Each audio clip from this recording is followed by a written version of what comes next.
হুন্ডাটা যাতে না ওঠে।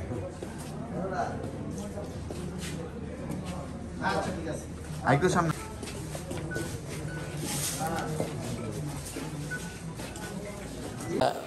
ওই ৩০০ ফিটে গতকাল রাত ৩টার সময়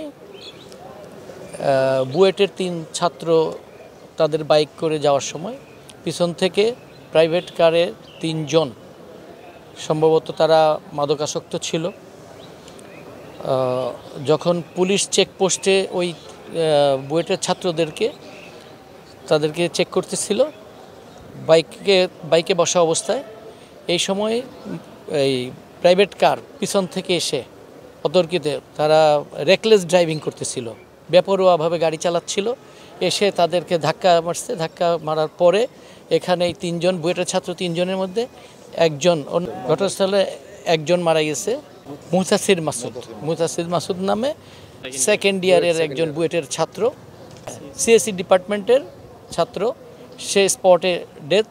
আর বাকি 2 জন সিরিয়াসলি ইনজিউর্ড, তারা এখন হসপিটালে আছে। আর যে দুজন পুলিশ ছিল, সেই পুলিশও আহত হয়েছে ওখানে।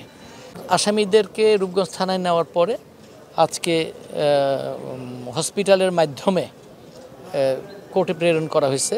আমরা শুনতে পেয়েছি যে তাদেরকে রিমান্ড চাওয়া হবে তাদের কাছে। সে রিমান্ডের পেপার, রিমান্ডের অ্যাপ্লিকেশনটা বা আদার্স কোনো পেপার এখনও আসে নাই। যেহেতু এখন পর্যন্ত আসে নাই, যখন আসবে, আসার পরে সিদ্ধান্ত হবে। যদি এখানে আসার পরে সিডব্লিউ ইস্যু হয়, তাদেরকে জেল হাজতে পাঠিয়ে দিবে। নিশ্চিন্তে খান স্বাস্থ্যকর অল টাইম পান, অল টাইম হেলদি লাইফ। আজকে রূপগঞ্জ থানা মামলা নম্বর 29/12/2024 একটি অনির্বাচিত ঘটনা ঘটেছে, যে বুয়েটের ছাত্র একটি দুর্ঘটনায় ইন্তেকাল করেছেন। সেই মামলা একটা অপমৃত্যু মামলা হয়েছে। সেই মামলাটি 3 জন আসামিকে গ্রেপ্তার করা হয়েছে, যাদেরকে বলা হয়েছে যে তারা তাদের মদ পান অবস্থায় তাদের উপর উঠে গেছে। বস্তুত হচ্ছে যে ট্রাফিক পুলিশ যখন ওখানে ছিল, তারা পুলিশরা এই 3 জন স্টুডেন্ট বুয়েটের, তাদের হুন্ডা ছিল, হুন্ডাটা তারা যদি হেলমেট ছিল কিনা পরিহিত, সেটা কাগজপত্র ছিল কিনা হুন্ডার, সেই বিষয় নিয়ে তারা কথা বলতেছিল। পিছন থেকে একটা গাড়ি ব্রেক করা অবস্থায় ওই যে পুলিশের থামুন এটা লেখা থাকে, ওইটার মধ্যে ব্রেক ফেল হওয়ার কারণে ওইটা আইসা তাদের মাথার উপর লাগে এবং সে ঘটনাস্থলে মৃত্যুবরণ করে। মূলত বিষয়টা এটা হচ্ছে। আর আমাদের বক্তব্য ছিল, যেহেতু 3 জন আসামিকে গ্রেপ্তার করা হয়েছে, যিনি ড্রাইভার, ওনার বিরুদ্ধে হয়তো অভিযোগ আসতে পারতো, কিন্তু বাকি অপরাপর যে 2 জন ছেলে আছে, ওরা তো কোনো অপরাধ করে নেই। সে বিষয়টা আমরা আদালতকে উপস্থাপন করার চেষ্টা করেছি।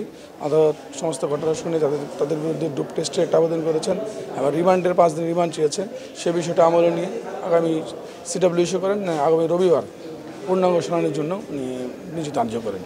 আর এই ঘটনা অত্যন্ত মর্মাহত, যেটা আমরা দুঃখিত এবং মর্মাহত এই জন্য যে এটা বুয়েটের একটা স্টুডেন্ট, মেধাবী স্টুডেন্ট বাংলাদেশের, আজকে একটি অনাকাঙ্ক্ষিত ঘটনায় ইন্তেকাল করেছেন। এই জন্য আমরা, যদিও আইনজীবী হিসেবে খুব লজ্জিত, বা এই ধরনের ঘটনা যাতে আর ভবিষ্যতে না ঘটে, সে বিষয়টাও আমরা রাষ্ট্রের জন্য পুলিশ এবং রাষ্ট্রে যারা রয়েছেন তাদের ক্ষেত্রে আমরা আকর্ষণ করব।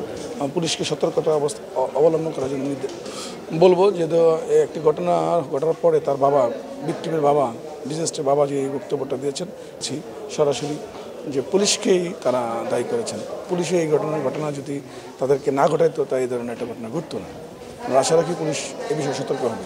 একজন ছিলেন, উনি চেষ্টা করেছেন, উনি গাড়িটা সামনে ছিল, উনি যখন তাদের বক্তব্য অনুযায়ী গাড়িটা থামানোর জন্য চেষ্টা করার পরে যেটা নিয়ে থামুন লেখা থাকে একটা, ওটার মধ্যে লাগে, গাড়িটা ঠিকই থামছে, কিন্তু ওইটা আইসা তাদের উপরে লাগে।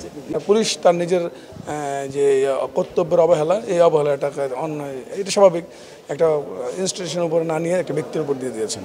না, ডোপ টেস্ট করা হয়েছে, এখন এটা আসলে বোঝা যাবে।